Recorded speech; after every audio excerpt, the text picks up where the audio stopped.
This is the C18 high-frequency concrete saw.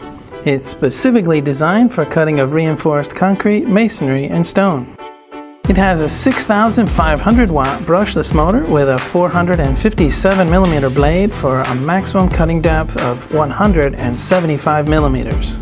The water-cooled high-frequency brushless motor has outstanding power and efficiency.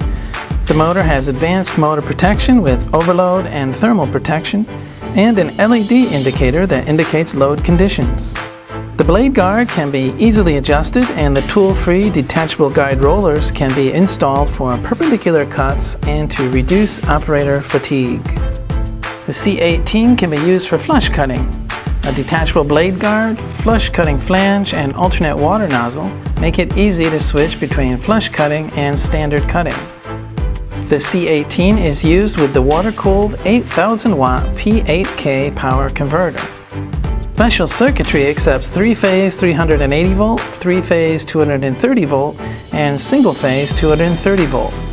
It has electronic protection for over and under voltage, as well as thermal and current overload. The LCD information display shows voltage, elapsed hours, and error codes.